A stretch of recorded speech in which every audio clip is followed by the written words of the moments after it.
Cachés sous un épais manteau vert, se trouvent le cœur et l'âme du Gabon.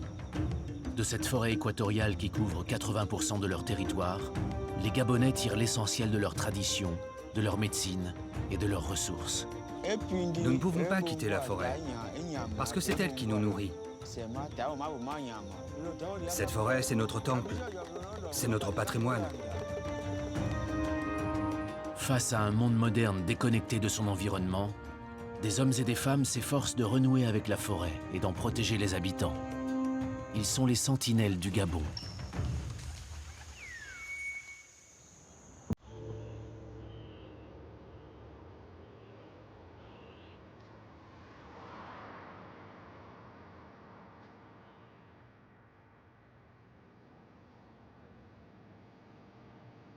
La nuit est tombée sur Libreville, capitale du Gabon.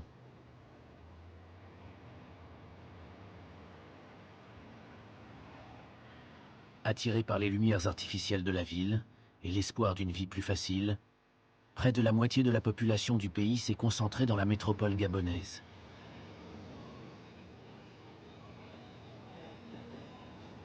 Ici, la forêt nourricière a disparu, étouffée par une jungle de béton.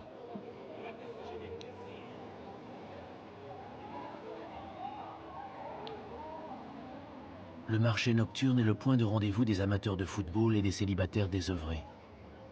Juste 30 ans, aime s'y promener après sa journée de travail.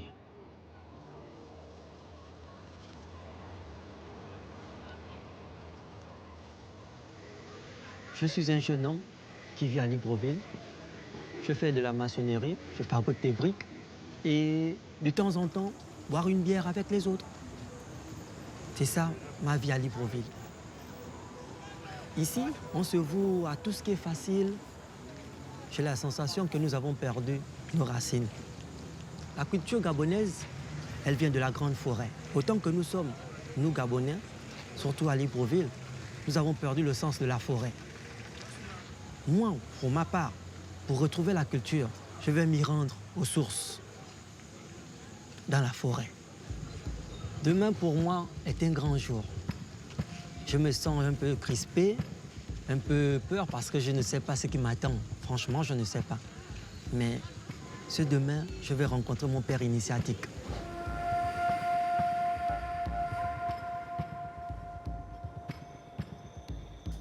L'homme que doit retrouver Juste se trouve à une vingtaine de kilomètres au nord de Libreville, à l'orée de la forêt de la Manda.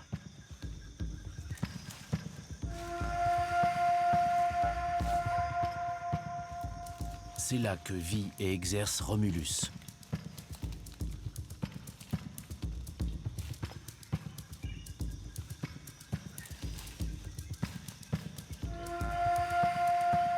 Romulus est un Nganga, c'est-à-dire un guide spirituel et un médecin traditionnel. Ce matin, il est venu récolter la plante reine de la forêt gabonaise, l'iboga.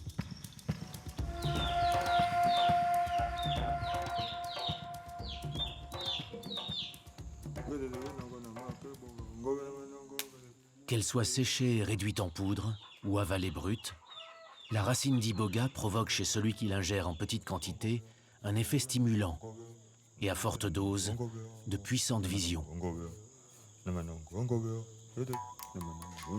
En France, l'iboga est considéré comme une dangereuse substance hallucinogène.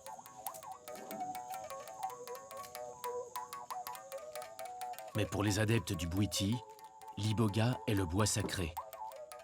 Une clé précieuse qui ouvre les portes du futur et celles du monde des esprits.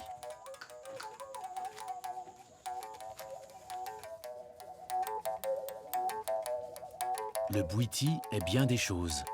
Une religion sans Dieu, une vision du monde, une thérapie. Mais c'est avant tout un rite initiatique auquel se soumettent des Gabonais en quête de tradition.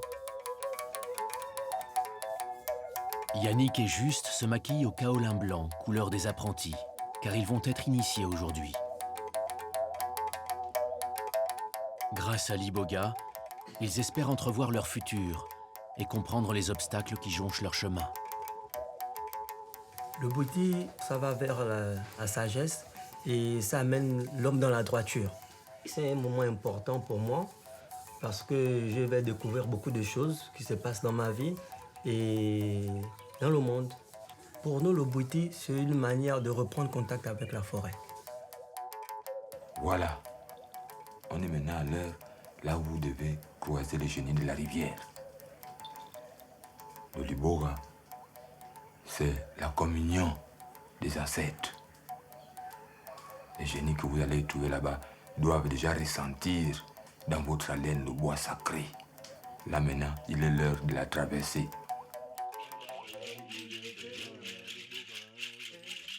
Il est l'heure de manger du boa. Romulus administre aux initiés une première dose légère d'iboga réduit en poudre. Chaque individu réagit différemment au bois sacré et doit progressivement s'habituer à ses effets.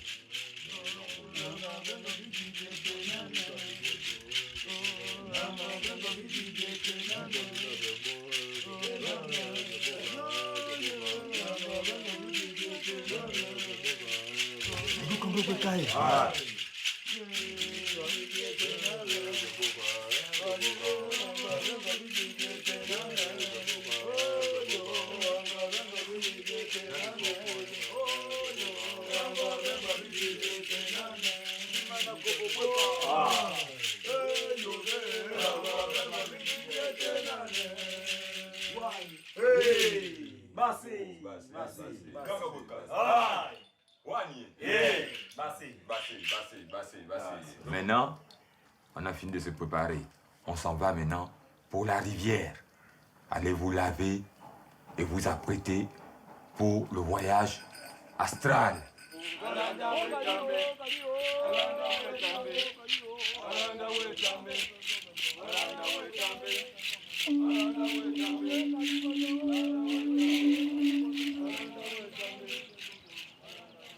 Bien, on est arrivé à la rivière. Quand tu arrives en face du Dibora, on doit d'abord te laver pour te purifier physique et spirituellement.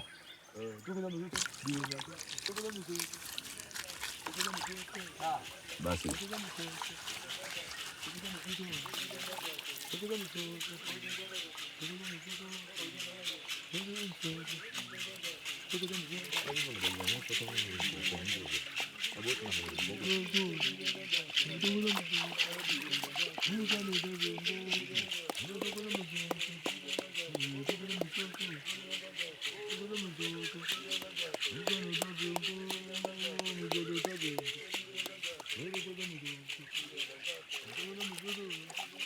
Je me sens complètement emporté.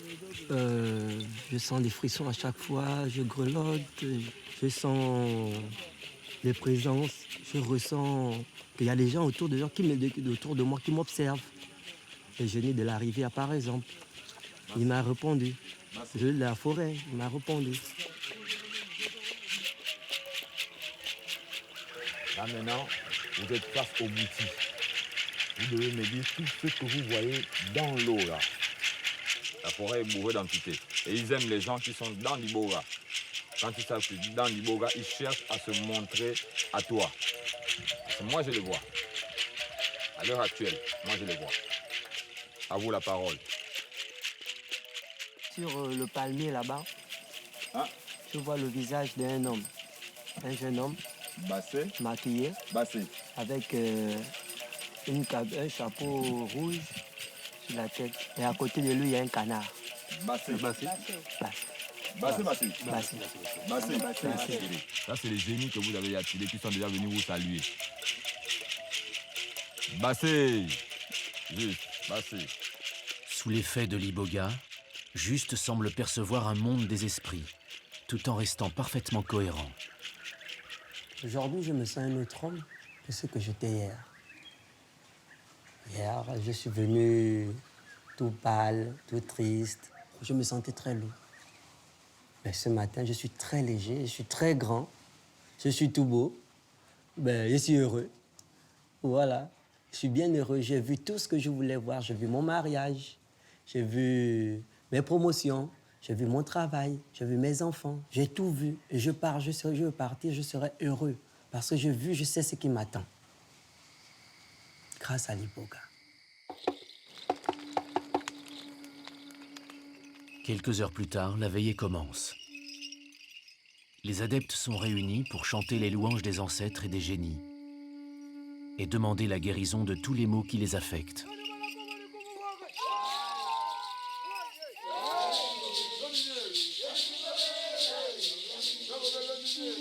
À l'intérieur du temple, femmes et hommes se rassemblent autour des Nganga Amisoko, les grands maîtres guérisseurs. Ce soir, Romulus mène la cérémonie et l'initiation des jeunes adeptes. Ceux-ci sont maintenant prêts à avaler les écorces brutes récoltées ce matin. Une dose telle qu'elle va ouvrir à jamais leur esprit au monde invisible.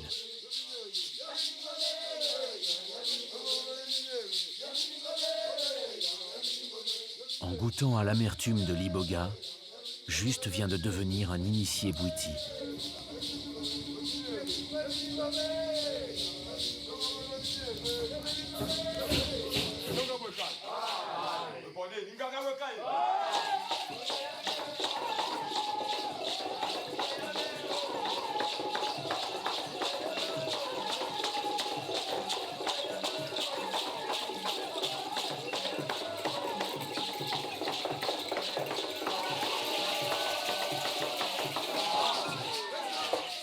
Les jeunes initiés, ils sortent de la ville. Ils sortent de la ville, ils ont beaucoup fonctionné. Ils n'ont jamais eu gain de cause. Ils sont allés se faire conseiller chez des anciens. Ils leur ont dit, le recours, c'est le Bwiti. Le Bwiti est une science de la nature et de la forêt. Sa mère, c'est la forêt. Sans elle, on n'est rien. La modernisation nous trompe et nous aveugle. Tout simplement. Parce qu'un vrai Gabonais, c'est celui que je suis devant vous. Voilà à quoi ressemble un typique Gabonais. Retrouver ses racines en renouant avec la forêt. Le lien intime qui existe entre tradition et forêt s'explique par la géographie du pays. Situé en Afrique centrale, la République gabonaise est un petit pays de 270 000 km², presque entièrement recouvert par la forêt équatoriale. La densité de la couverture végétale et un réseau routier rudimentaire ont poussé 9/10 des Gabonais à se concentrer sur la côte, ou le long de ces fleuves qui furent longtemps les seules voies de transport. C'est le cas de Libreville, la capitale, Port-Gentil, mais aussi de la petite ville de Lambaréné sur les rives du fleuve Ogoué.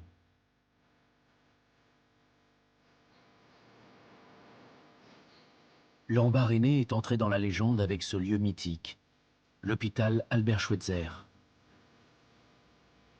C'est dans cet hôpital de brousse d'Ekati que furent inventées il y a plus de 100 ans 2 idées révolutionnaires pour l'époque: l'engagement humanitaire et le respect de l'environnement.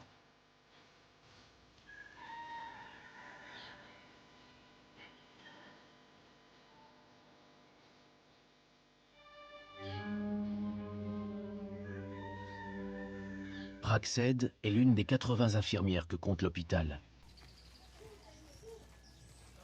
On va raser la barbe. Toi-même, tu ne peux pas le faire. Voilà. Tu auras beau. Les femmes vont te regarder, hein. Ah, aujourd'hui, là, Johnny, tu vas draguer, hein. Ce monsieur souffre d'un retard psychomoteur. Il est attardé mentalement. Même répondre à certaines questions, il a des difficultés. Il est ici depuis sa naissance. C'est en un mot la fondation qui prend en charge de cet homme, lui et sa famille. Voilà, tu vas te laver, hein. On nettoie ça bien, nettoyer bien. C'est simplement quand tu vas passer devant les gens vont dire qu'un bassin mauvais. C'est pas bon. Bonjour.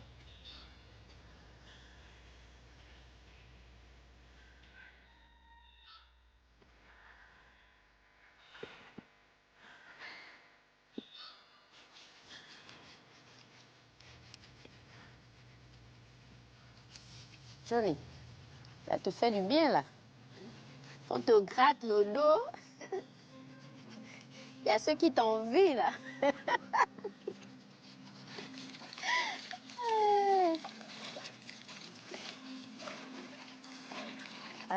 Bon, tu vas bien dormir aujourd'hui, là. Bah, tu as froid. Il y a quelqu'un que j'aime bien, qui m'a vu naître, qui m'a vu grandir. Avec sa maman, nous avions eu des bonnes relations. C'était notre voisine la plus directe. Praxède, infirmière et fille d'un laborantin, a vécu toute sa vie ici. Car cet hôpital est avant tout un lieu de vie, un hôpital-village, tel que l'avait rêvé en son temps l'homme qui l'a construit de ses mains, le docteur Albert Schweitzer.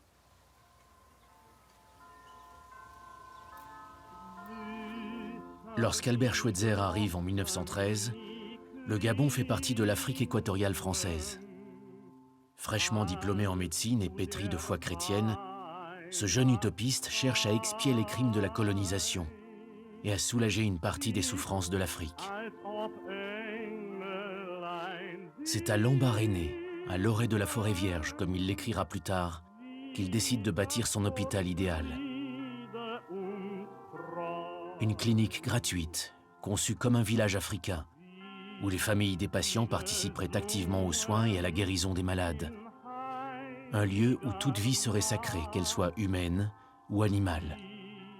Schweitzer a jeté les bases de l'action humanitaire et développé une conscience écologique qu'il appelle respect de la vie.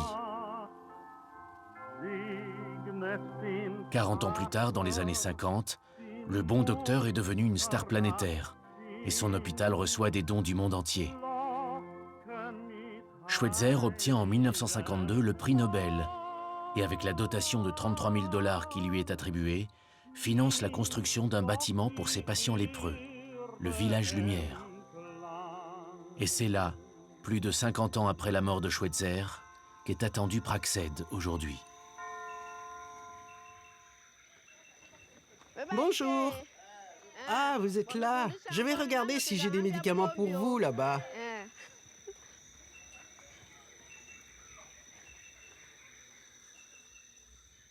Bonsoir, Jean-Claude. Bonsoir. Donc là, tu vas descendre pour qu'on puisse aller faire les soins. Doucement.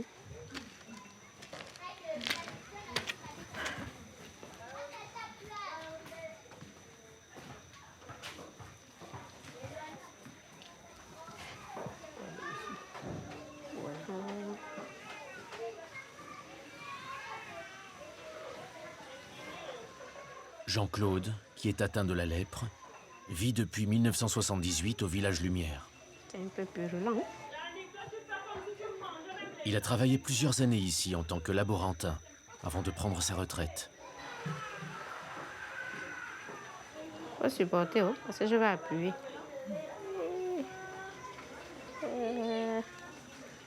Voilà. C'est vraiment, il fallait qu'on appuie ça. Là, ça recommence encore à se gonfler.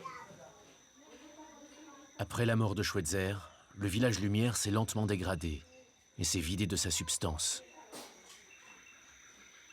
Aujourd'hui, ces maisons délabrées accueillent seulement 4 patients atteints de lèpre. Ceux qui sont maintenant dans le Village de Lumière, c'est d'abord les descendants des lépreux et ceux qui sont venus squatter, qui un matin sont arrivés comme ça, ils ont trouvé les maisons vides, ils sont restés et ils s'y plaisent. Mais ne veulent plus voir les lépreux, ils sont devenus pour eux, comme on dit, les intouchables. S'ils avaient même cette possibilité de les prendre, les jeter hors du Village de Lumière, ils l'auraient fait. Alors, il faudrait qu'on voit le docteur pour qu'il te donne les antibiotiques. Il y a certaines personnes qui ne veulent plus les voir, mais moi, quand je vais là-bas, c'est pour eux comme un soulagement. Quand j'arrive pour eux, c'est le Messie qui est arrivé. C'est celle qui va vraiment arranger tous nos problèmes. Praxède, elle est trop proche de moi. Elle est trop proche de moi. Et je l'admire dans mon cœur. Donc c'est ma fille. Oui, c'est ma fille.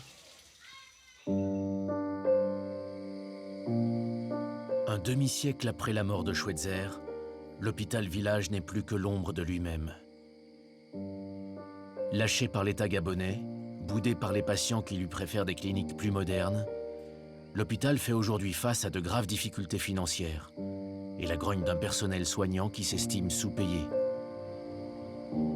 Le matérialisme et l'individualisme propres à notre siècle semblent avoir eu raison des idéaux communautaristes. Le rêve du bon docteur s'est heurté de plein fouet au temps moderne. J'ai l'impression que l'esprit chouezérien est en train de tomber en ruine. Il n'y a plus cette lumière que certaines personnes ont vécue. L'hôpital est en train de tomber en lambeaux. C'est comme si c'était un pagne que l'on a lavé longuement et puis c'est en train de se déchirer.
Attention, la maman est à pirogue.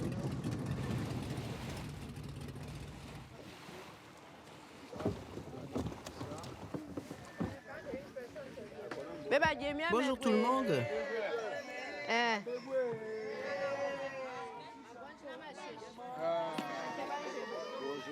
Bonjour les enfants. Tous les enfants vont bien là? Comme Schweitzer en son temps, Arnaud Flamand a quitté le confort de sa France natale pour s'installer à Lambaréné et apporter son soutien là où le besoin est le plus urgent. Aujourd'hui, il accompagne l'équipe de protection maternelle et infantile, qui chaque semaine va à la rencontre des mères et leurs enfants dans les villages isolés. Regarde le docteur.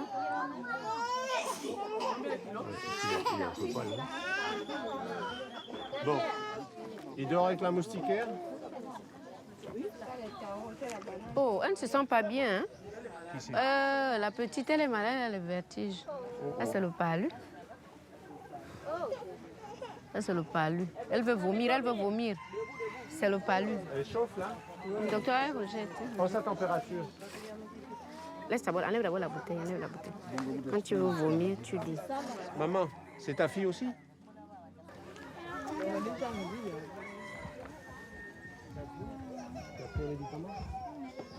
Elle a anémie, hein, il faut l'hospitaliser. Hein. Il faut aller à l'hôpital. Hein. Elle est anémie, beaucoup. Là, il faut même peut-être la transfuser. Elle va descendre. La santé communautaire est un héritage du docteur Albert Schweitzer qui a, on peut dire, inventé le modèle de l'hôpital intégré. Alors, l'hôpital intégré, ça veut dire qu'il est intégré à son environnement, intégré aux populations qui composent cet environnement, intégré aux maladies. Donc, en venant au plus proche des populations, on les soulage et puis aussi on peut prévenir certaines maladies qui peuvent dégénérer. Même un accès simple de paludisme peut devenir très rapidement grave et en les traitant le plus tôt possible, on arrive à empêcher que la situation dégénère. Tu veux t'asseoir là, tu seras plus confortable, non? Non? En emmenant la médecine jusqu'au village reculé, les médecins et infirmières de l'hôpital Schweitzer participent au maintien des populations dans leur terre natale. Ils combattent à leur manière cet exode rural qui a vidé la forêt gabonaise.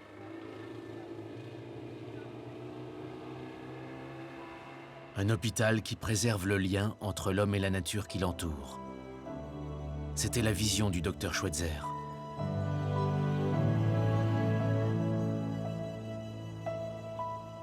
Le docteur Schweitzer nous a légué un grand patrimoine, une grande histoire. Mon bonheur dans l'hôpital, c'est c'est d'être avec des gens que la société n'a pas aimés, que moi j'ai aimé. La société a rejeté, que moi j'ai embrassé. L'hôpital, c'est mon cordon ombilical. C'est toute ma vie.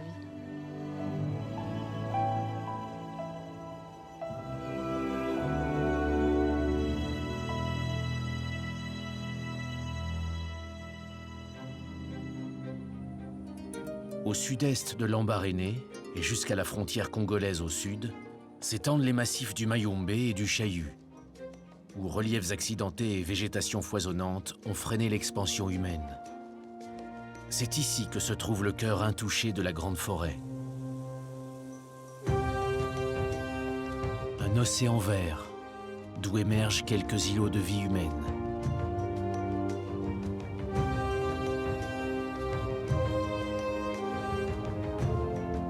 C'est l'un des derniers refuges des pygmées Babongo, un peuple autochtone du Gabon. Autrefois nomades, les Babongo se sont sédentarisés et pratiquent une agriculture de subsistance. Mais leur société est toujours structurée autour de la pêche, la chasse et la récolte de tout ce que la forêt peut leur offrir. Kombo a 33 ans. Il est l'un des meilleurs chasseurs de son village. Nous sommes partis en forêt à la recherche d'une liane que l'on appelle monaï. Le monaï, c'est le poison que l'on utilise pour la chasse. Mais en forêt, on peut récolter d'autres choses. Il y a des vers à soie, par exemple. S'ils sont assez gros, on pourra les ramener au village pour les manger. Il n'y en a que des petits.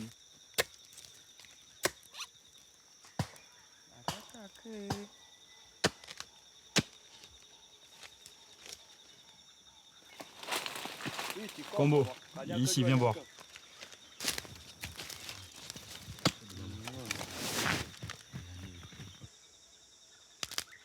La forêt est très importante pour nous, parce que c'est elle qui nous nourrit. Tout ce dont nous avons besoin pour survivre, on peut le trouver dans la forêt.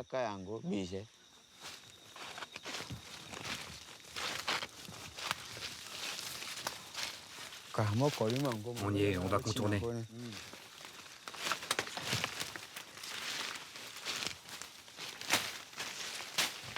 C'est à la base de cette liane de monaï que le poison est le plus puissant. Mais pour l'atteindre, Kombo prend soin de contourner la plante. Celle-ci serait capable de provoquer impuissance ou infertilité chez les hommes qui l'enjambent.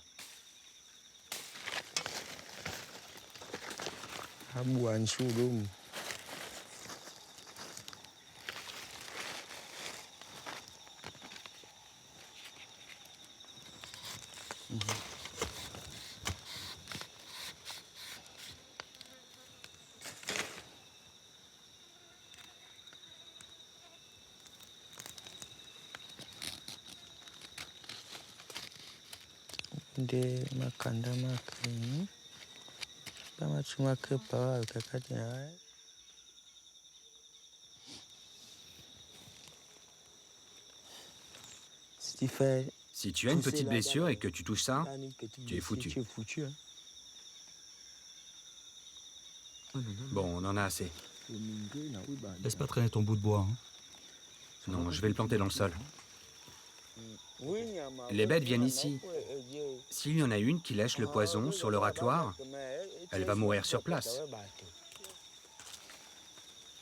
Nous, on tue les animaux pour les manger, pas pour les laisser pourrir en forêt.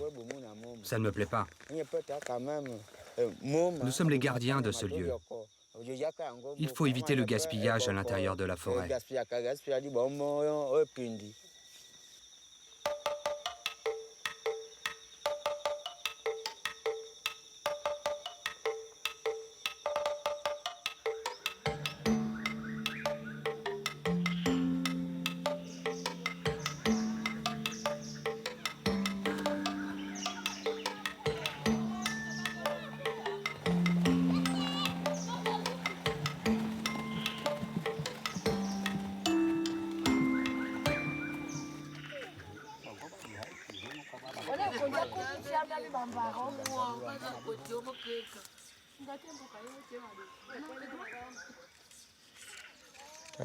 On mélange le poison à des feuilles écrasées avant de le mettre sur les fléchettes.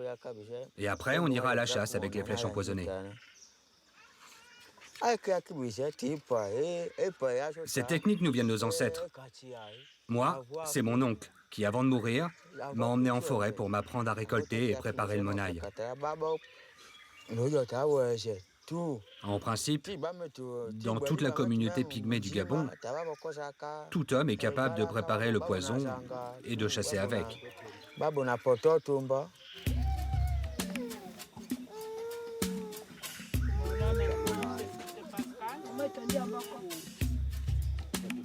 Une fois la pâte préparée, elle est soigneusement enduite sur les flèches de bambou.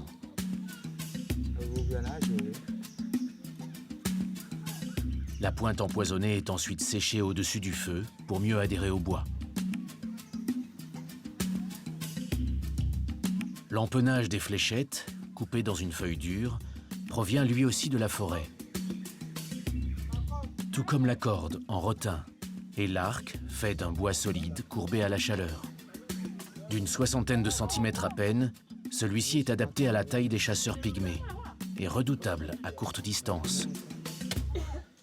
Chez les babongos qui peuvent se les offrir, le fusil et la cartouche ont remplacé le poison et les flèches.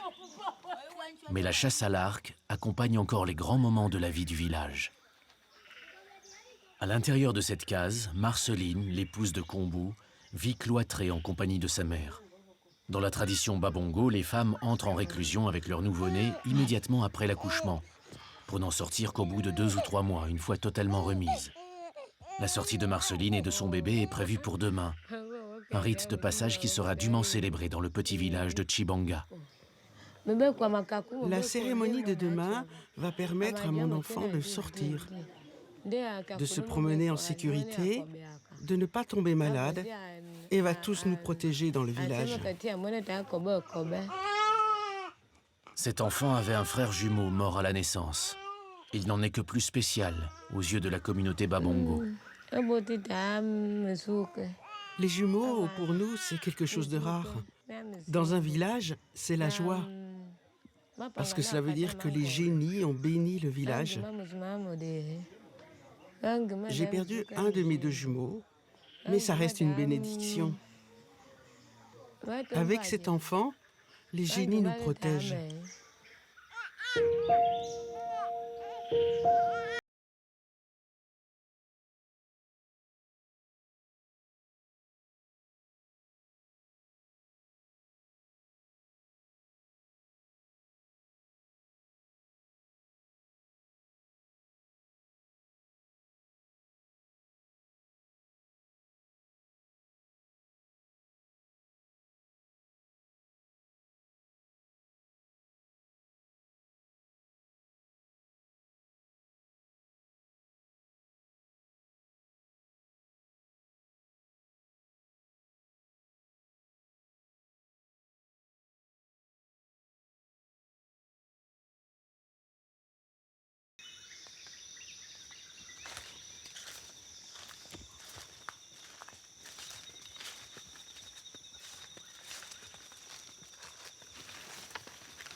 La saison sèche s'est installée et les rivières sont taries.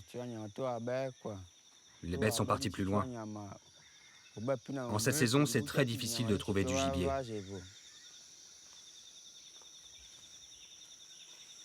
En saison des pluies, nous quitterons le village pour nous installer dans ce campement temporaire, pour y faire la récolte des noisettes et la chasse. On va rester ici 2 ou 3 mois. Et puis on reviendra au village lorsqu'on aura tué suffisamment de gibier pour tenir toute la saison sèche. Il faut beaucoup de viande pour pouvoir partager avec tous ceux qui ne chassent pas.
J'ai tiré le singe ici.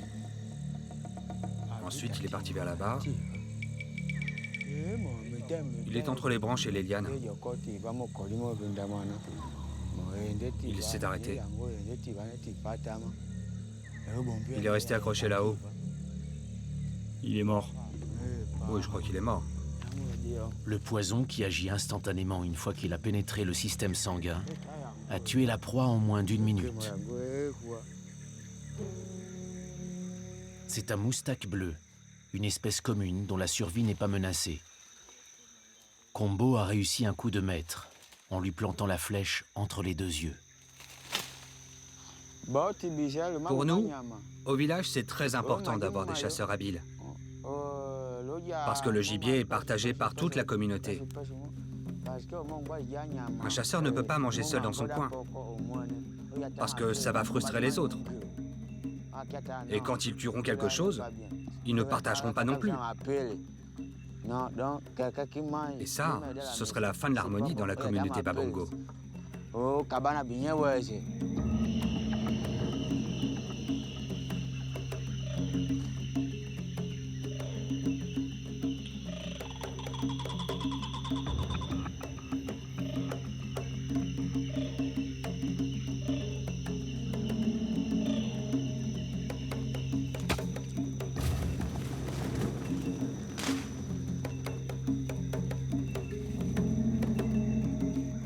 Un touraco géant, une autre espèce commune de la forêt équatoriale. La journée de chasse a été bonne. Elle profitera à toute la petite communauté. Le soleil se couche sur Chibanga.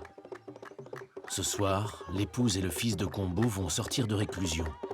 Le village s'est réuni pour célébrer l'événement.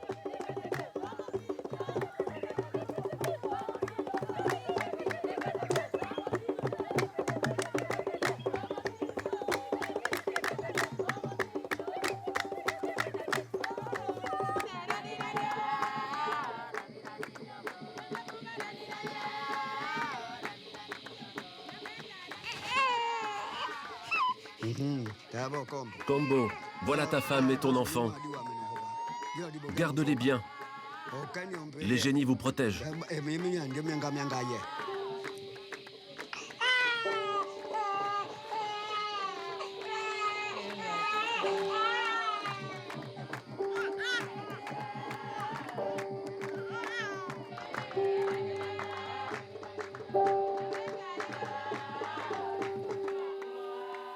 Leur isolement géographique et leur connaissance ancestrale de la forêt nourricière ont permis aux pygmées Babongo de perpétuer leur tradition en marge du monde moderne. Mais celui-ci est en train de les rattraper. À quelques heures de route, les camions et les tronçonneuses s'affairent. Aujourd'hui, 80% du territoire gabonais est exploité par l'industrie du bois. Et chaque route taillée dans la forêt ouvre une nouvelle voie d'accès aux braconniers. En réponse à ces menaces écologiques, le gouvernement gabonais a sanctuarisé en 2002 11% de son territoire. 13 parcs nationaux disséminés dans l'ensemble du pays pour servir de refuge à la flore et à la faune locale. Le parc national de Loango, au sud-ouest du pays, est peut-être le plus emblématique des parcs gabonais.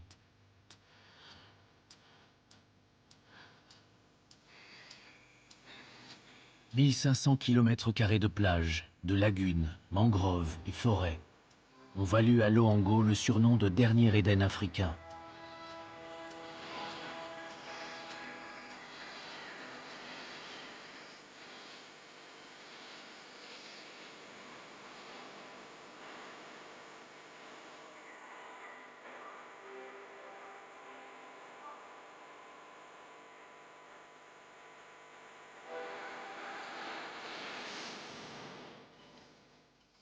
Les éléphants de forêt, décimés pour leur ivoire partout ailleurs, ont trouvé dans ces marais un extraordinaire sanctuaire. Leur trompe, qu'ils utilisent comme un tuba, leur permet de franchir les chenaux les plus profonds.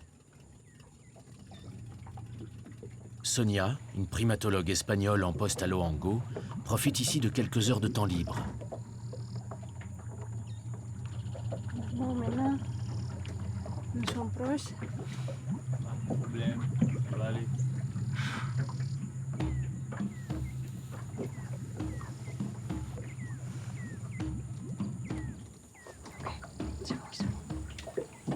paniquez pas.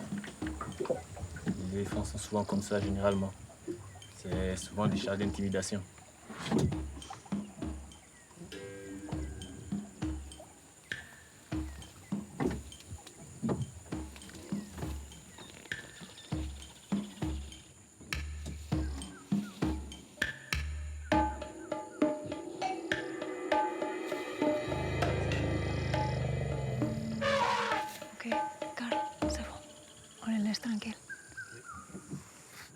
C'est fou. Un peu trop de proximité à mon goût. Mais c'est incroyable d'en voir un d'aussi près. Au campement, les gars ne voudront jamais me croire. Je suis arrivée au parc national de Loango il y a environ 3 mois. Et l'animal qui m'inquiète le plus quand je travaille en forêt, c'est vraiment l'éléphant. Toute mon équipe et moi-même faisons toujours bien attention à ne pas nous trouver face à des éléphants. Ils peuvent être agressifs. Et normalement, dès qu'ils nous voient, ils chargent. Il faut se méfier d'eux à chaque instant. Et après l'éléphant, bien sûr, les gorilles. Quand un grand mâle, un dos argenté te charge, c'est très impressionnant.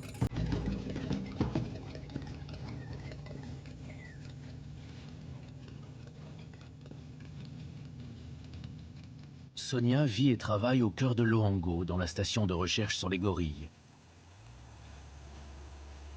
Elle coordonne le travail de 8 pisteurs babongo ainsi qu'un autre primatologue, 2 assistants de recherche et un cuisinier aide de camp. La petite équipe vit en vase clos dans ce camp rudimentaire perdu entre lagunes et forêts.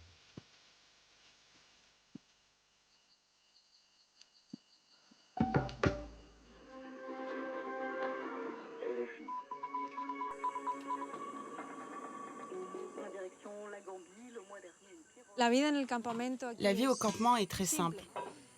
Nos besoins les plus élémentaires sont couverts.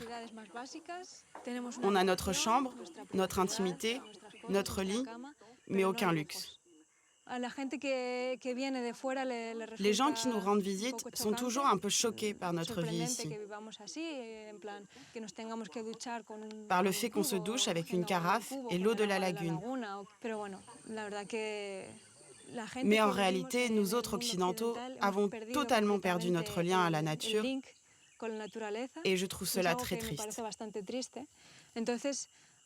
Et donc, en vivant ici, moi, parfois, j'ai la sensation de récupérer un peu cette connexion à la nature.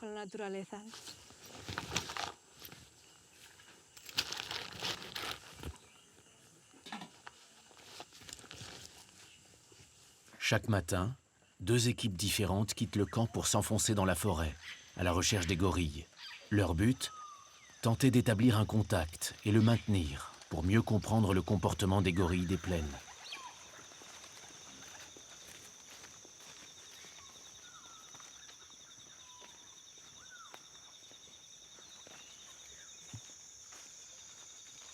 Le point de départ des recherches, l'endroit où l'équipe a laissé les gorilles la veille. Ça, c'est les dents des gorilles, non? Ouais. Donc, hier, vous les avez laissés ici? Non, on l'a laissé devant là-bas. Donc, peut-être ils sont revenus comme ça pour manger? Oui, ils sont revenus comme ça pour manger. Ok. On vient d'arriver à une zone d'alimentation des gorilles. Ce n'est pas exactement ici que nous avons laissé le groupe hier. Nous l'avions laissé un peu plus loin dans cette direction. Mais apparemment, ils se sont réveillés et sont venus ici pour manger ces fruits de termélia.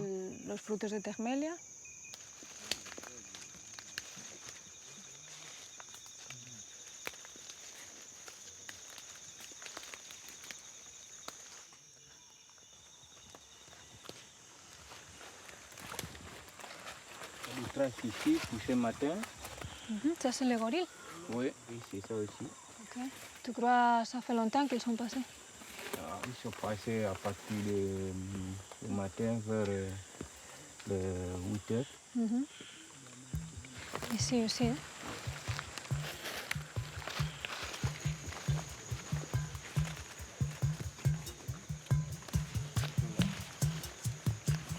Ok.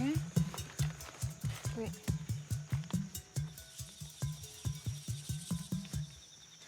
Donc, on va prendre le masque, ok?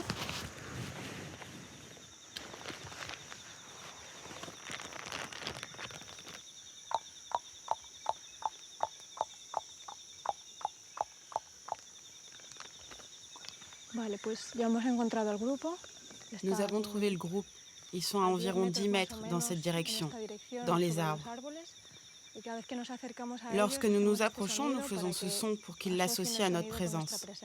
Ils connaissent maintenant ce son et lorsqu'ils l'entendent, ils savent que c'est nous. Et ça les tranquillise. Et maintenant, nous mettons un masque pour éviter la transmission de maladies, parce que les gorilles sont sensibles aux maladies respiratoires.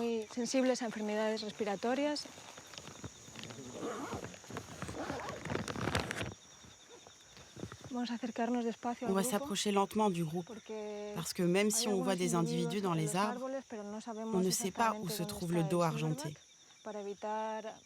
Donc pour éviter les comportements un peu agressifs, c'est important de garder le mâle dominant à l'œil et de se déplacer en contournant le groupe.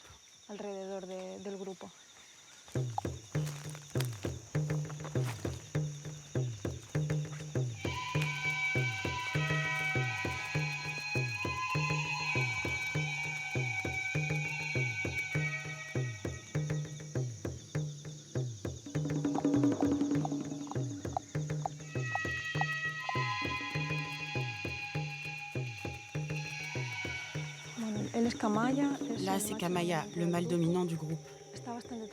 Il est calme, mais pas totalement tranquille. Il nous observe de temps en temps. Et le reste du groupe mange dans les arbres. Les interactions sociales entre les gorilles adultes, très limitées en apparence, restent mystérieuses pour les chercheurs. On sait que le dos argenté domine le groupe, mais les scientifiques peinent à établir les relations de subordination qui existent entre les autres membres de la famille.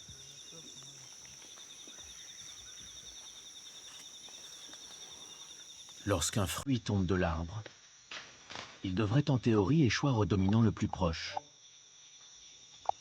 Jean-Pierre, ne bouge pas. Non, ne bouge pas, Jean-Pierre, ne bouge pas. Mais chez les gorilles, comme chez les humains, le plus faible peut emporter le morceau, pourvu qu'il se montre plus vif ou téméraire.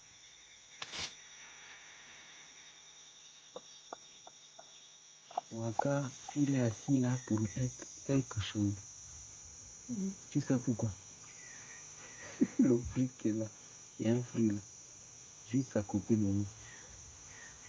Comme Kamaya est là, il hésite un peu. Oui. Comment il cherche quelque chose au sol, il gratte les feuilles. Parce que Kamaya, il la regarde toujours. Kamaya le regarde, mais il y a que Wande qui a vu ça. Donc Kamaya ne sait pas vraiment qu'est-ce qui se passe. Il faut être attentif. Le Waka, il reste toujours derrière l'arbre. Il ne s'approche pas.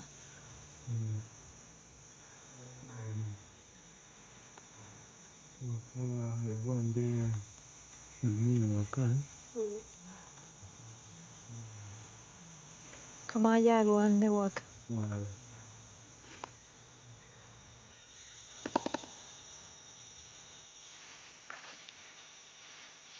Il se fait un nid.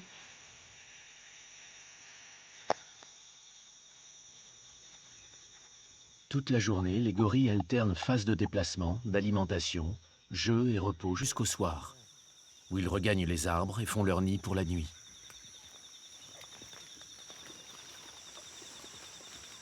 Les chercheurs ont consigné scrupuleusement chaque fait marquant, accumulant les données sur le comportement et la biologie des animaux. On a récolté une tonne de données aujourd'hui. Action, charge indirecte. Destinataire, Waka.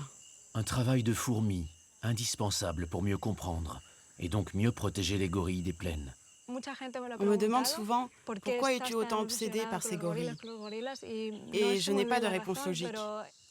Mais j'ai la chance de pouvoir dire que je réalise mon rêve. Depuis que j'ai commencé à étudier la biologie, tout ce que j'ai fait dans ma vie, chaque travail, Chaque expérience que j'ai eue, je l'ai fait avec l'objectif d'en arriver ici. Donc après 30 ans à attendre ce moment, finalement être avec les gorilles, l'émotion est très forte. Depuis les premiers jours, c'est une expérience très positive, très enrichissante. J'en profite à fond, chaque jour depuis mon arrivée. En quittant l'Europe pour s'installer au cœur de la forêt, Sonia a renoué le lien qui devrait tous nous unir à notre environnement. C'est le combat que mène Praxed, qui aide ses prochains à se maintenir sur leur terre natale en leur donnant accès aux soins. Loin de la nature, l'homme perd ses racines. Se retrouver, c'est parfois simplement retrouver le chemin de la forêt. Quelques sages comme Combo en sont conscients. Sur eux repose un devoir de transmission. Ils sont les sentinelles d'une forêt équatoriale sans laquelle nulle vie sur Terre ne saurait exister.